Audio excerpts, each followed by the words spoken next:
সে জানছে যে আমি মরে যাব। এই যে হাদির গুলি করার পর থেকে কি অবস্থা না অবস্থা সব সময় মনের মধ্যে।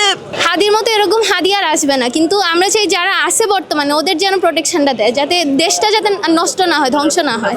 দর্শক, আপনারা দেখছেন ভিশন 24, সঙ্গে রয়েছে আমি হোসেন মাহমুদ। এই মুহূর্তে আমরা দাঁড়িয়ে রয়েছি শাহবাগ চত্বরে। আপনারা দেখতে পাচ্ছেন রাস্তার দুপাশে দাঁড়িয়ে লাখো মানুষ তারা দাঁড়িয়ে রয়েছে শহীদ ওসমান হাদিকে সর্বশেষ বিদায় দেওয়ার জন্য।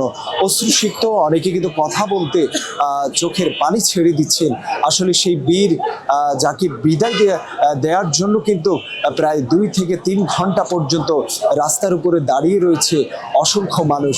একটু আগে কিন্তু তার জানাজার নামাজ শেষ হয়েছে মানিক মিয়া এভিনিউতে। এই মুহূর্তে তাকে বিদায় দেওয়ার জন্য কিন্তু রাস্তার দুপাশে দাঁড়িয়ে রয়েছে লাখো মানুষ।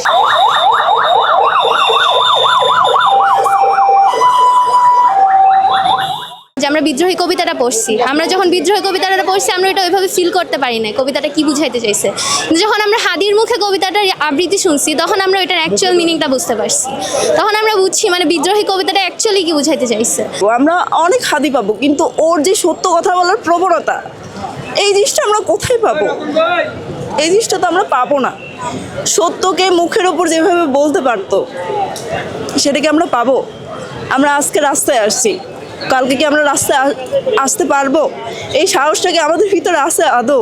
আমার মনে হয় সে জানছে যে আমি মরে যাব। সে মনে প্রাণে এই জিনিসটা জেনে গেছে যে সে থানায় জিডি করতেছে যে আমার হুমকি আসতেছে, আমার জান নিয়ে নেওয়া হবে, এই হুমকি আসতেছে। সেটা নিয়ে কি করছে আমাদের প্রশাসন? সে বিভিন্ন টক শোতে কি বলছে, হয়তো আমি থাকবো না। এই যে আমি যে থাকবো না এই কথাটা বলা, সাথে সাথে রাস্তায় বের হওয়া, আমি আসলে কি বলবো আমি বুঝতে পারতেছি না।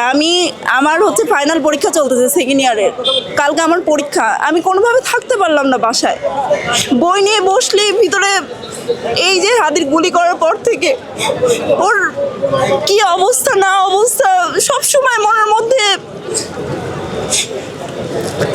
এইগুলো আসলে ভাষায় প্রকাশ করা যায় না, ভিতরে যে কি চলে, কতটা কষ্ট, এগুলো ভাষায় প্রকাশ করা যায় না। আমি ভাষায় প্রকাশ করতে পারবো না। হাদি হত্যার যদি সুষ্ঠু বিচার না করা হয় তাহলে আমাদের আরও অনেক হাদি আছে যাদেরকে আমরা বাঁচাতে পারবো না।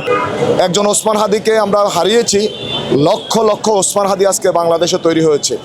আমরা মনে করি এই ওসমান হাদি যেই চেতনা ধারণ করেছে জুলাই অভ্যুত্থানের, সেই চেতনাকে ধারণ করে পুরো জাতি, পুরো ছাত্র যুবক তরুণরা নতুন বাংলাদেশ বিনির্মাণে তারা ভূমিকা রাখবে। আমরা আজকে আসলে বেশি কথা বলতে পারবো না, শুধু আমরা একটা বার্তা দিতে চাই, একজন ওসমান হাদি আমাদের কাছে চলে গিয়েছে। আমরা মনে করি লক্ষ কোটি ওসমান হাদি এই বাংলাদেশকে রক্ষা করবে, বাংলাদেশের স্বাধীনতা সার্বভৌমত্বকে রক্ষা করবে এবং স্বৈরাচার বিরোধী আন্দোলনে যারা ঐক্যবদ্ধ ছিল আবারও একই প্ল্যাটফর্মে আসবে। আমি মনে করি ওসমান হাদি আমাদের কাছ থেকে যেইভাবে বিদায় নিয়েছে, আজকে দেখেন লক্ষ লক্ষ মানুষের জানাজায় শরিক হয়েছে, পুরো জাতি আজকে শোকাহত। আমরা এই শোককে শক্তিতে পরিণত করে নতুন বাংলাদেশকে নিয়ে এগিয়ে যাব ইনশাআল্লাহ।